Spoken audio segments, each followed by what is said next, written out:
This story is about invisible boundaries, quiet fear, and the fragile space between safety and connection. It follows the life of a young woman known as the Vulpine girl, someone who has learned to survive by keeping the world at a careful distance. For her, even simple human gestures can feel overwhelming, because the past has taught her that closeness often comes with a cost. When a single human smile disrupts her carefully controlled world, it awakens memories, instincts, and emotions she has spent years holding back.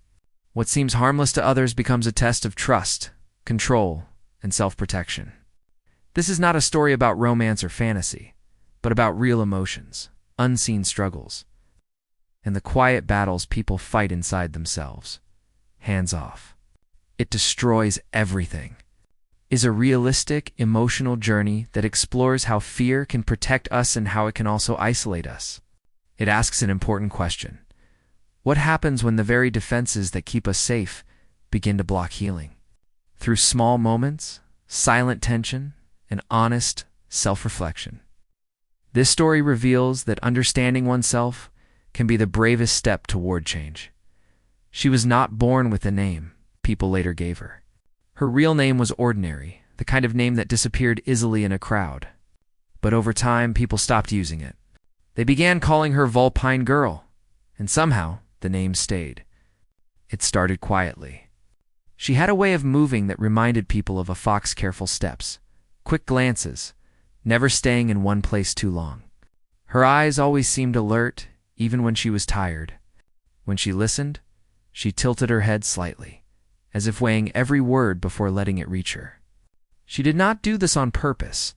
It was simply how she survived. She lived a life that looked calm on the outside. She woke up early, followed routines, and avoided unnecessary changes. Her room was always clean, not because she loved perfection, but because disorder made her feel unsafe.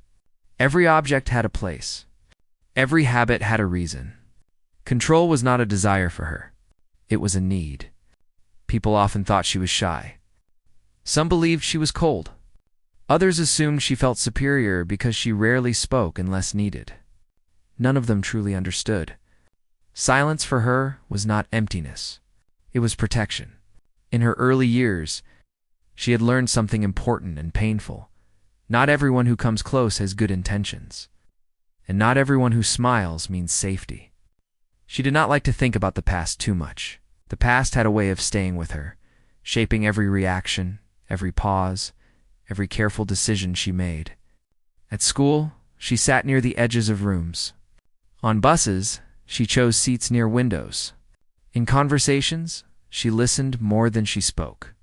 When people laughed too loudly or leaned too close, her body stiffened before her mind could catch up. It was not fear exactly. It was instinct. The nickname Vulpine Girl first appeared during a small social gathering. Someone joked that she looked like a fox watching a field present, but ready to disappear at any moment. The others laughed, but not cruelly. She did not laugh. She simply nodded once, accepting it like a fact rather than a joke. From that day on, the name followed her. She did not correct them. Names did not matter much to her. What mattered was space. She believed deeply in boundaries, not the kind written on signs or spoken aloud, but invisible ones. Lines that should not be crossed without permission. For her, these boundaries were not walls. They were lifelines. When someone respected them, she could breathe. When they didn't, everything inside her tightened. She worked in a place where interaction was necessary but limited. She chose it carefully. The job allowed her to stay focused, productive, and mostly alone. Her coworkers described her as reliable. She always showed up on time. She completed tasks with precision. But when conversations drifted into personal territory, she gently stepped away. Lunch breaks were quiet. She ate slowly, often reading or simply watching the world move outside. She noticed details others missed, how people avoided eye contact when uncomfortable, how smiles changed when they were forced, how silence could say more than words ever did. Despite her distance, people were curious about her. Humans are often drawn to mystery, and she was full of it. Some tried to break through her calm exterior with jokes. Others asked personal questions too quickly. A few tried kindness, thinking it was the key to opening her up. Kindness made her nervous. She had learned long ago that kindness, when mixed with expectations, could turn into pressure. And pressure always led to collapse. So she stayed alert, always watching for the moment when a simple interaction would become something more demanding. At home, she felt safer. The walls did not expect anything from her. The silence did not ask questions. She could sit for hours without speaking, and nothing bad would happen. In those moments, she felt almost normal. She sometimes wondered what it would be like to live without this constant caution, to smile freely, to trust easily. But those thoughts never lasted long. They felt unrealistic, like imagining a world without gravity. People who got close enough often noticed something else about her. When she smiled, rarely it was small and fleeting. It appeared and disappeared like a shadow passing over sunlight. She did not show her teeth when she smiled. It was as if she was afraid of revealing too much, even in happiness. She noticed smiles more than most people did. Not just whether someone smiled, but how. The timing, the eyes, the intention behind it. To her, a smile was not just a friendly gesture. It was information.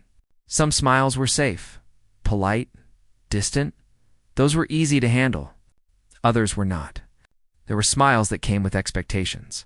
Smiles that waited for a response. Smiles that wanted something in return. Those made her heart beat faster, even if nothing bad was happening yet. Because for her, yet was the most dangerous word. She did not hate people. That was a common misunderstanding. She simply did not trust easily. Trust, in her experience, was fragile. Once broken, it did not return to its original shape. When someone crossed her boundaries, even by accident, she did not always react immediately. Sometimes she froze. Sometimes she smiled politely while her mind searched for an exit. Later, when she was alone, the impact would hit her fully, leaving her exhausted and tense. This was why she repeated one rule in her mind over and over: hands off. It was not about physical touch alone. It was about emotional reach. About assumptions.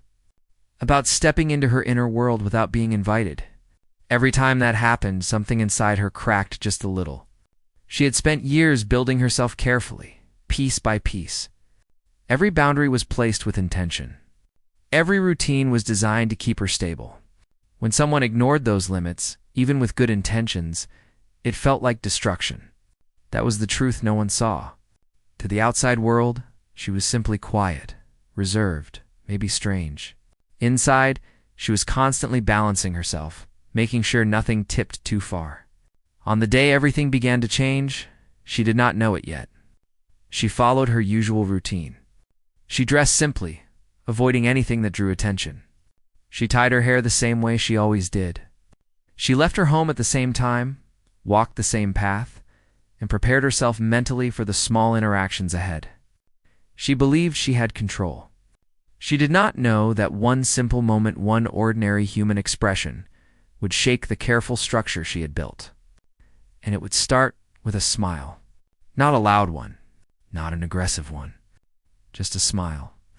And for Vulpine Girl, that was enough to make her instincts wake up, alert and ready, whispering the same warning they always did: hands off.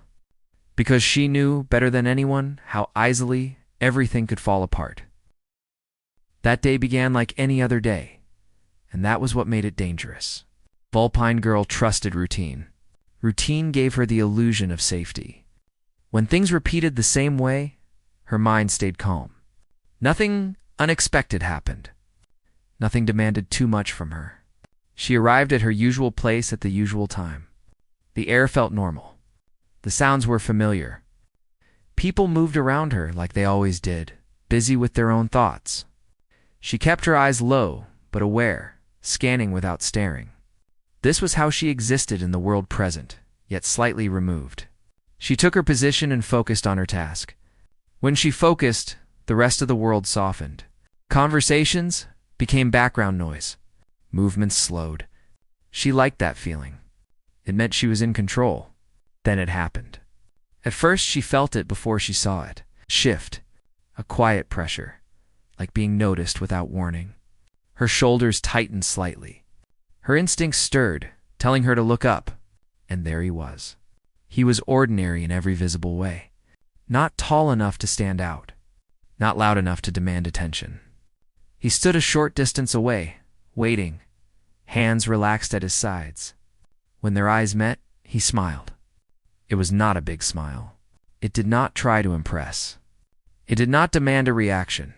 It was calm, natural, almost gentle. That was what unsettled her. Her mind reacted faster than her body. Something inside her pulled back sharply, like a rope snapping tight. Her breath changed. Too shallow. Too fast. Her fingers curled slightly without her noticing. Smiles were supposed to be friendly. That was what people said. But she had learned that smiles could mean many things. Some hid impatience. Some hid curiosity that went too far. Some were invitations she did not want to accept. This one felt different, and that difference scared her more than anything else. He did not speak right away. He simply waited, still smiling softly, as if giving her space. That should have helped. It did not. Her mind searched for meaning. Why was he smiling? What did he want? What was she expected to do next? She forced herself to remain still. She did not smile back. She did not look away either. Looking away felt like surrender. For a few seconds, nothing happened.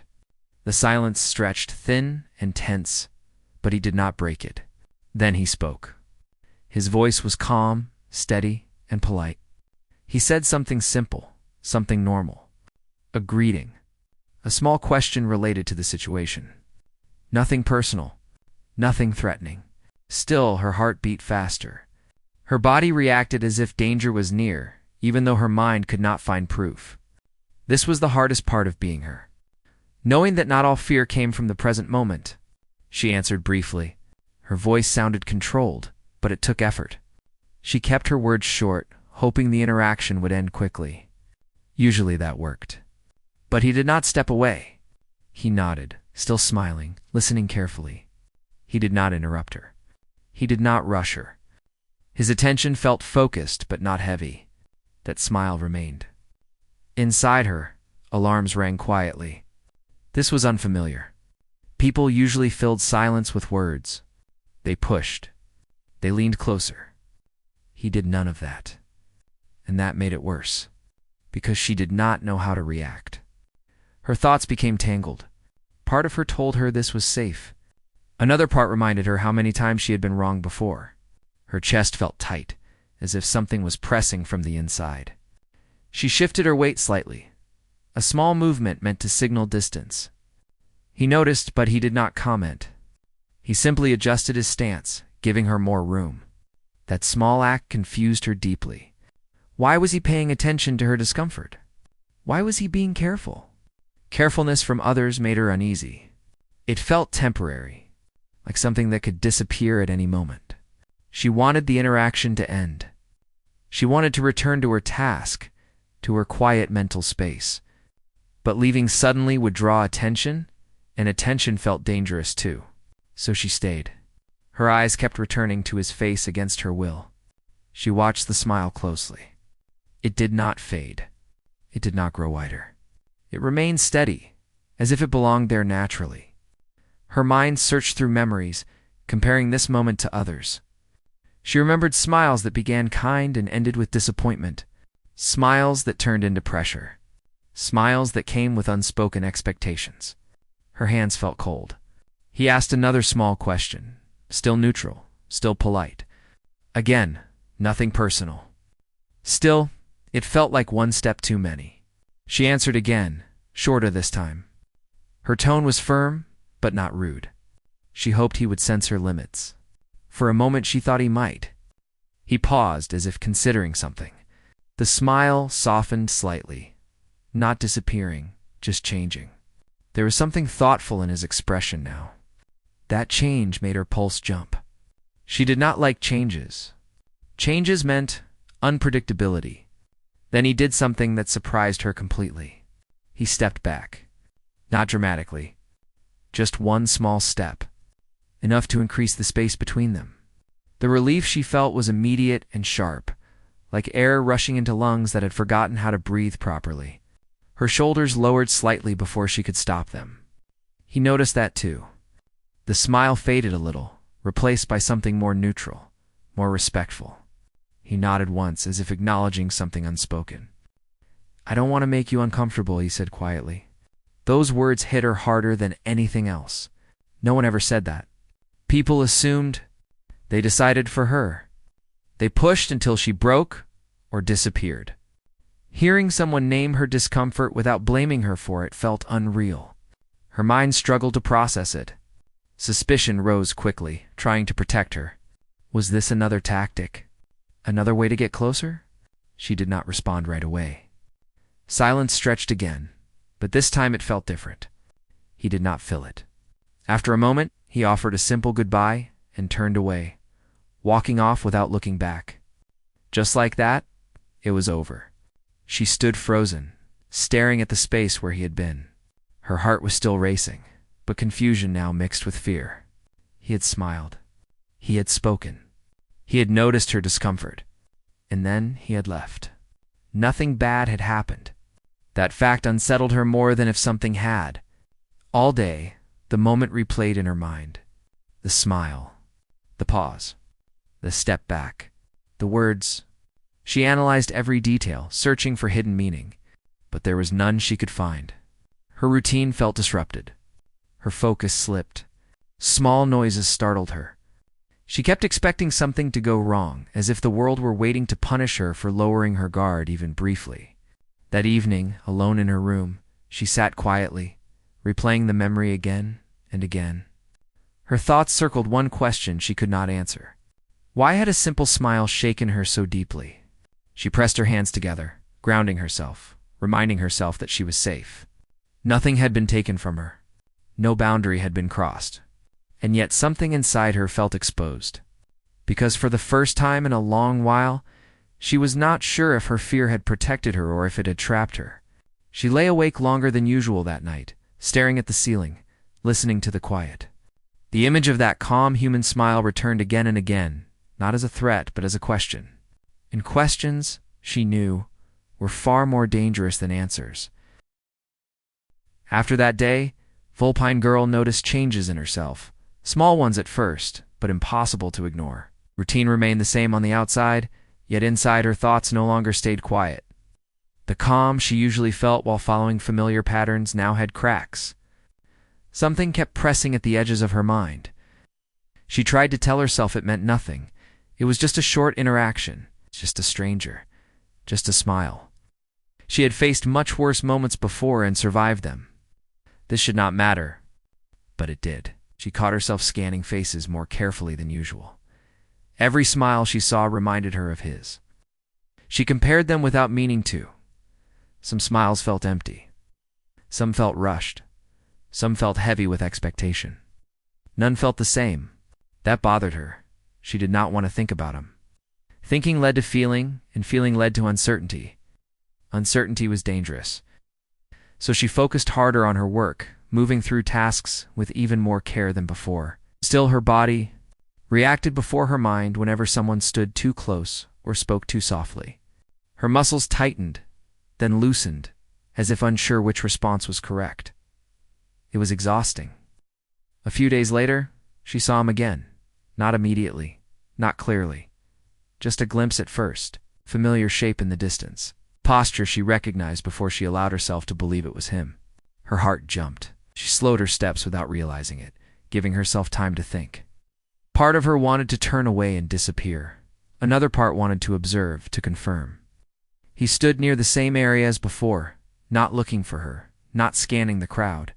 He seemed focused on something else entirely. When he finally looked up, their eyes met again. This time he did not smile right away. That detail struck her strongly. It was as if he was waiting for her reaction instead of leading the moment. The pause felt intentional, respectful. Then, slowly, he offered a small smile. Smaller than before, softer, as if testing whether it was welcome. Her chest tightened. She stopped walking. People moved around them, unaware of the tension stretching quietly between two strangers. No one noticed the invisible lines being tested, the careful balance she was trying to maintain. She nodded once. It was not a greeting, not really, just acknowledgement. That seemed to be enough for him. He did not approach her this time. He did not speak. He simply returned the nod and looked away, giving her space. Relief washed through her so suddenly that she had to steady herself. She continued on her way, but her steps felt lighter, then heavier, all at once. Why did that matter? A stranger respecting her space affect her so deeply? She told herself it was nothing. Yet her mind refused to let go. Over the next week, similar moments happened. Sometimes they saw each other. Sometimes they didn't. When they did, there was no pressure. No forced interaction, just brief acknowledgement, followed by distance.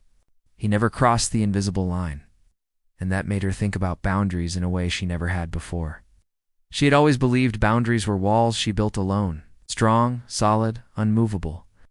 But now she wondered if boundaries could also be shared. If someone else could see them without being told, someone could respect them without being pushed away. The idea felt risky. One afternoon, she made a mistake. She was distracted, lost in thought, replaying past moments she usually kept buried. She did not notice him approaching until he was closer than usual. Not too close, but closer than before. Her body reacted instantly. Her breath caught. Her shoulders stiffened. Her mind shouted warnings before she could stop it. He noticed immediately. He stopped where he was. "I'm sorry," he said gently. "I didn't mean to startle you." The words were simple, but they landed heavily. She really looked at him for the first time, without fear fully controlling her. His expression was calm, open, and concerned, not demanding anything from her. She swallowed and nodded, stepping back slightly to create more space. He mirrored her movement, stepping back as well. That small act eased the tightness in her chest. They stood there, facing each other with careful distance between them. The silence felt tense but not painful. It felt honest. "I won't stay long," he said. "I just wanted to say hello." She hesitated, then replied quietly. "No." The voice was steady, but her hands trembled just enough for her to notice. They exchanged a few words, nothing personal, nothing invasive. Still, every second felt important, as if something fragile were being handled. She realized something then. She was afraid, not because he was crossing her boundaries, but because he was close enough to see them. That realization frightened her more than anything else. When the conversation ended, he left as promised, no lingering, no expectation of more. She stood there afterward, breathing slowly, trying to understand what she felt. It was not fear alone. It was conflict. Her rules had always been clear. Distance meant safety. Control meant survival. Yet, here was someone who did not threaten that control, and still her instincts screamed. At home that evening, she sat quietly, staring at the wall. Her thoughts moved in circles. She remembered times when people ignored her discomfort, when they laughed it off or told her she was overreacting. Those moments had taught her to protect herself fiercely. But this was different. This man did not tell her she was wrong. He did not push her to change. He adjusted himself instead. That kindness felt unfamiliar, uncomfortable.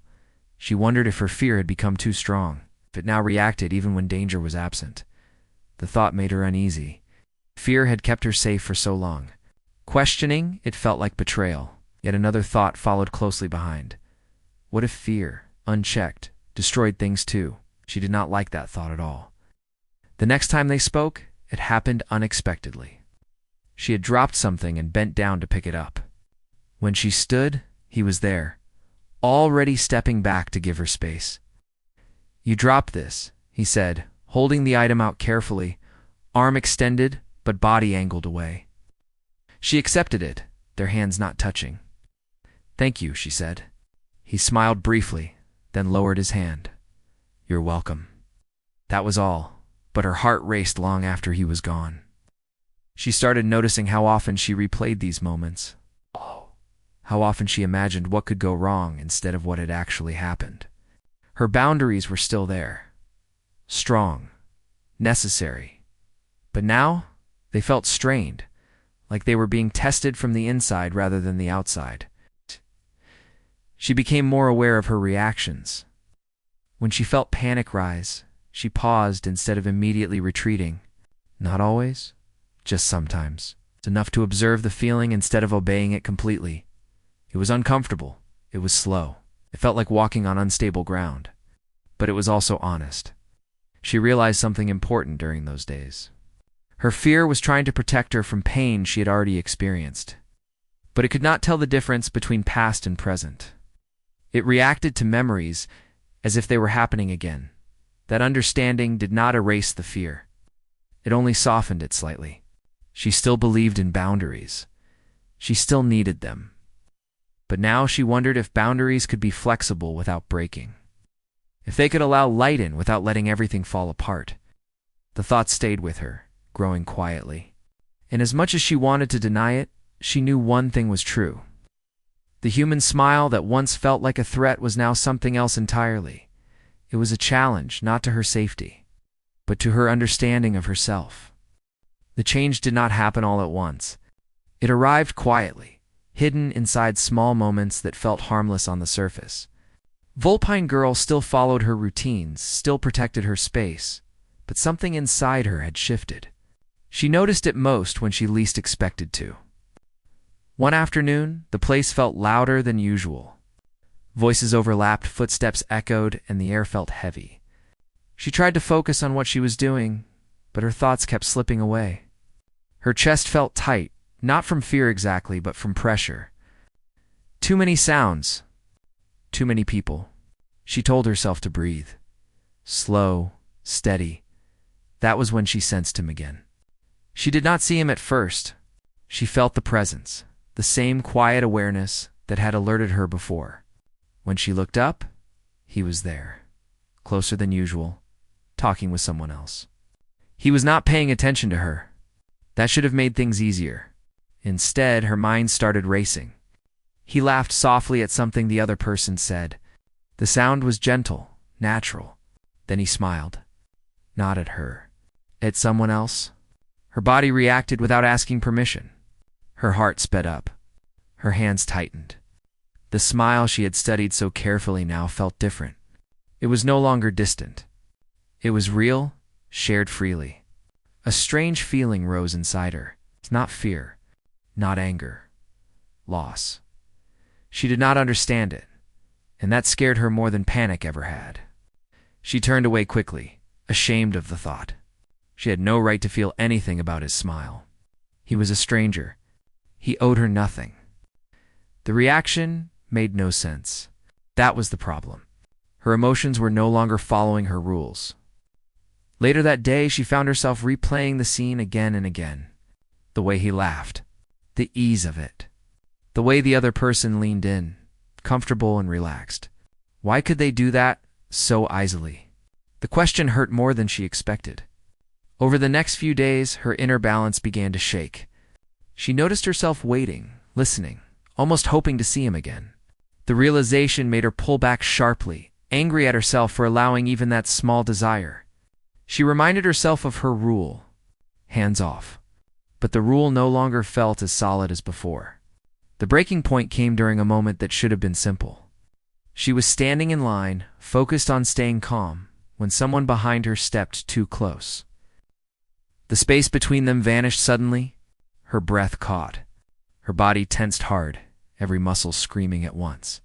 Before she could move, before she could think, a voice spoke calmly nearby. "Excuse me," he said, not to her, but to the person behind her. "I think she needs some space." Time seemed to slow. The person stepped back immediately, apologizing without complaint. The pressure around her eased, but the damage was already done. Her vision blurred slightly. Her heart pounded so hard it hurt. Too much attention, too sudden, too exposed. She turned toward him, panic rising fast. "I didn't ask you to do that," she said, her voice sharper than she intended. The words hung in the air between them. His expression changed instantly. The warmth faded, replaced by concern and something else, regret. "I'm sorry," he said quickly. "I thought I was helping." Helping. The word felt heavy. Her chest tightened, and suddenly all the fear, all the confusion, all the pressure she had been holding back spilled over. "I can handle myself," she said, stepping back. "You don't need to step in. You don't need to do anything." Her voice trembled now. She hated that he could hear it. People nearby glanced over. The attention burned. He raised his hand slightly, not in defense, but in surrender. "You're right," he said softly. "I shouldn't have assumed."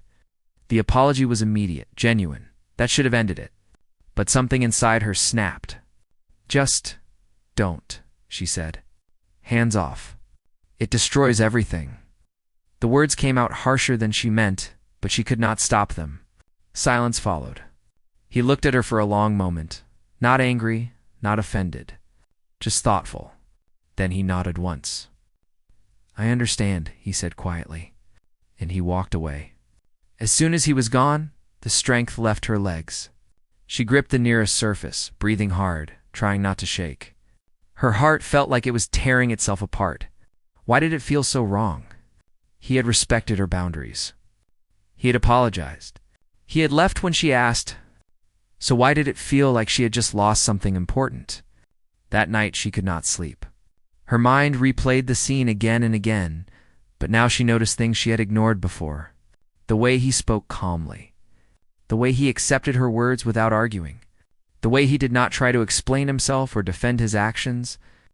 He had listened, and she had pushed him away anyway. A familiar guilt crept in, one she knew too well. The guilt of being too much, too sensitive, too complicated, too difficult to understand. She hated that feeling. She also hated herself for caring. The next time she saw him, days later, he kept his distance. More than before, he did not smile. He did not nod. He simply existed in the same space, careful not to cross any invisible line. She had asked for this. Yet the emptiness it created felt sharp. She realized then that boundaries were not the only thing she was protecting. She was also protecting herself from hope, because hope came with risk, and risk came with pain. But pain was already there. It always had been. One evening, she sat alone, staring at her hands. They were steady now, calm. The panic had passed. Only thought remained. She asked herself a question she had avoided for years.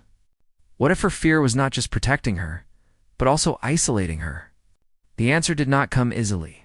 It did not come clearly, but it came honestly. She had built her life to avoid being hurt. In doing so, she had also avoided being seen. The realization hurt more than panic ever had. She did not suddenly change. She did not chase after him. She did not break her rules. But something inside her shifted again. The next time they crossed paths, she did something small, something terrifying. She looked at him and spoke first. "I didn't mean what I said the way it came out," she said quietly. "I just get overwhelmed." He stopped. He did not step closer. He did not interrupt. "Thank you for telling me," he replied. That was all. No pressure. No questions. Just space. As he walked away, she felt something loosen inside her chest. The fear was still there. The boundaries were still there.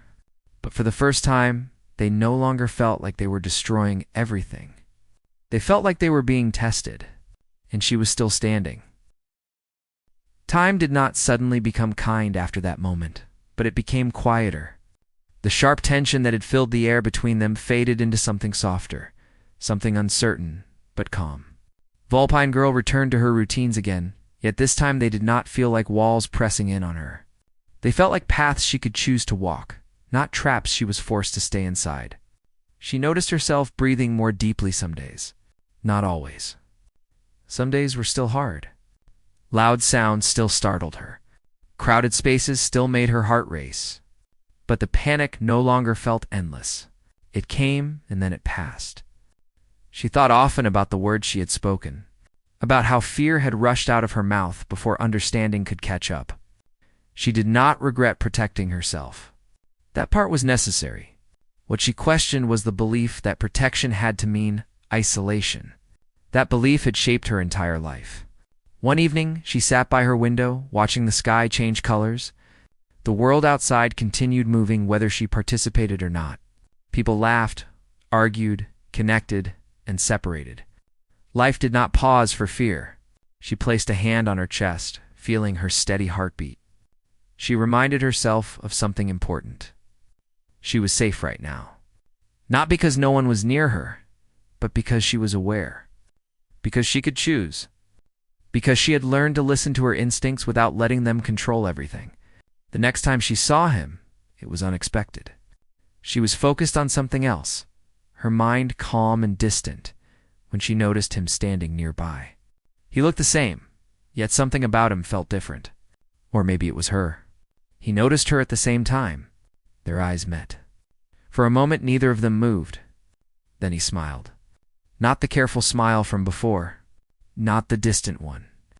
Just a simple human smile. Open, calm, and without expectation. Her chest tightened, but she did not panic. She felt the familiar warning rise, but this time she stayed with it instead of running from it. She observed it. She breathed through it. She nodded slightly. He nodded back. They did not speak. They did not move closer. The moment passed naturally, like a wave touching the shore and pulling back. And nothing was destroyed. That realization stayed with her long after he was gone. Days passed. Then weeks. Their interactions remained small and respectful. Sometimes a brief greeting. Sometimes just shared space without words. There were no demands. No pressure to explain herself. No expectation that she had to become someone else. That alone was healing. She began to understand something important about smiles. They were not promises. They were not threats. They were invitations. And invitations could be accepted, declined, or simply acknowledged. She had always believed she had only two choices: accept and lose herself, or refuse and stay alone. Now she saw a third option: choice. She could meet people where she felt safe. She could step back when she needed to. She could speak when something felt too much. And she could trust herself to do all of that without falling apart. One quiet afternoon, she found herself sitting across from him. Not planned. Not forced. It simply happened naturally, like two paths crossing at the same time. The space between them was comfortable. Not too close. Not too far. He spoke first, softly. "I want you to know," he said, "I don't expect anything from you. I'm okay with things being exactly as they are." The words settled into her gently. She believed him. She surprised herself by speaking honestly in return. "I'm still learning how to let people be near me," she said. "Some days are harder than others." He nodded, listening without interrupting. "That makes sense," he replied. "We all carry things people can't see." There was no attempt to fix her. No suggestion that she needed to change faster. No hidden meaning behind the words. Just understanding. For the first time in a long while, she smiled back fully. Not a practiced smile, not a careful one. A real one. It felt strange. It felt good. She did not suddenly become fearless. Fear still existed. It always would. But now, it no longer controlled every step she took. She realized that boundaries were not meant to punish others. They were meant to protect herself. And protection did not mean pushing everyone away forever. Some people could be trusted with distance, others with closeness, and some would never understand, no matter how clearly she tried to explain. That was okay. She did not need to be understood by everyone. She only needed to understand herself. As time moved on, people still called her Vulpine Girl. The name no longer felt like a shield or a warning. It felt like a part of her story, a reminder of how she had survived and how she was still learning to live. She still believed in hands-off when it mattered. She still guarded her inner world carefully, but she no longer believed that everything would be destroyed if someone came close. Some things, she learned, could be touched gently and still remain whole. One evening, as she walked home under a quiet sky, she caught her reflection in a window. She paused, studying herself. She looked the same. But inside she felt different, stronger, softer, more aware. She thought about the human smile that once caused her panic. The smile she had feared would take something from her. Instead, it had shown her something. That healing did not come from removing fear completely. It came from learning when fear was protecting her hand, when it was holding her back. She continued walking, steady and calm, carrying her boundaries with confidence instead of fear. The world did not feel perfect, but for the first time, it felt possible.